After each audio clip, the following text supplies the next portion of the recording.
Hi, I'm Kathleen Karlsen. Welcome to Vocal Medicine.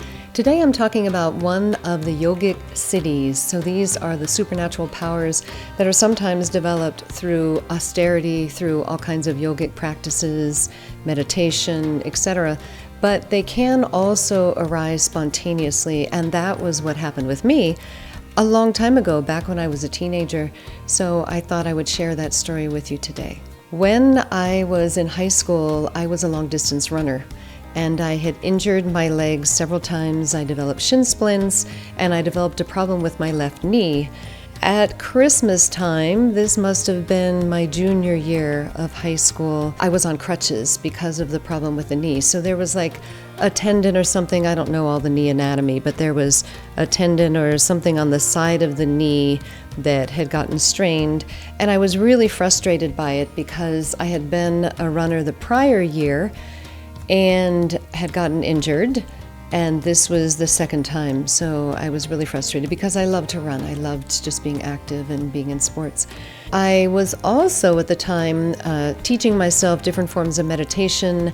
I lived close to Edgar Cayce's Association for Research and Enlightenment, and they had a fantastic library.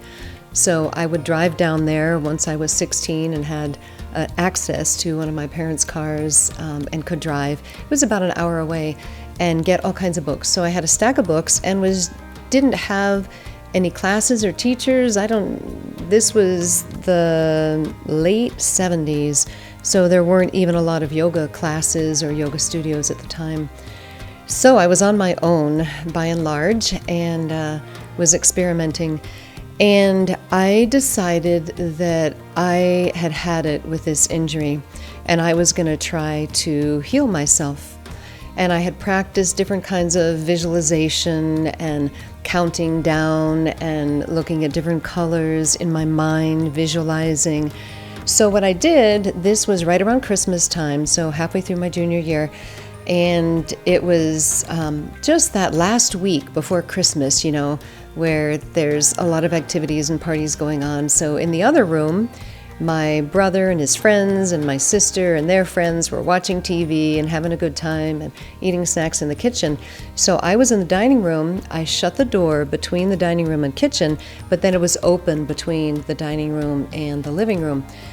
So I just sat down at the table, put my crutches to the side, and started to concentrate and started to try to send energy, healing energy, to my left knee.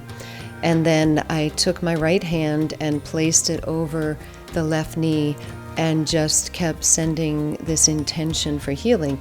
And all of a sudden, there was this flash in my mind of my knee, and I could see, the different parts of the knee, the bones, the kneecap, the tendons, I guess there's meniscus, all those things.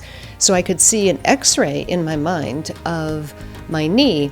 And then I saw this flash of light around what looked like some kind of ligament or tendon. And it was like a little explosion of light right on that area. And just after this happened, I could hear that my sisters and brother and their friends were coming into the area where I was. And I heard a car pull up in the driveway, and it was time for me. I was going to a dinner party with a friend. So that was the end of the meditation. So I got the crutches, went out to the car, went to the party, and was sitting around talking with my best friend at the time. And the only friend that I had that was interested in all of the ancient civilizations and all the things that, I was studying and exploring. So we were deep in conversation, sitting on a couch, waiting to be called into the dining room for the meal.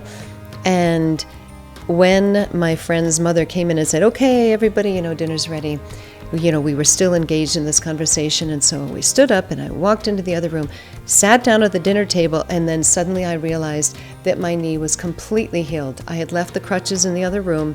I had absolutely no pain, and that injury never returned again. No matter what I've done over the years, hiking mountains, playing tennis, whatever, it's been impervious, and I could go back to doing everything that I could do. So that was just an experience where it just came out of the blue, and I didn't really know what I was doing. I was just experimenting, And, so these things can come about just through focus, just through intention, or just through good fortune. I mean, maybe I believe in reincarnation, so maybe I had worked on those skills in another life. And so it just took a teenager playing around with different forms of meditation to bring that back to the fore. And I haven't really tried to use that again. I haven't had a need to use that again. I love to look at books on anatomy, so I have a decent amount now, more than I did then, a decent amount of images in my mind of the parts of the body, when I am trying to send healing for anything that's going on. So that's it. That's the X-ray vision, called Antara Drishti Siddhi in Sanskrit, and you have to forgive my Sanskrit is definitely in the developing stage, but that is the word that is given to it in the East. Thank you for listening. I hope this gives you some inspiration or hope or something that you can work with yourself. Have a beautiful day. Namaste.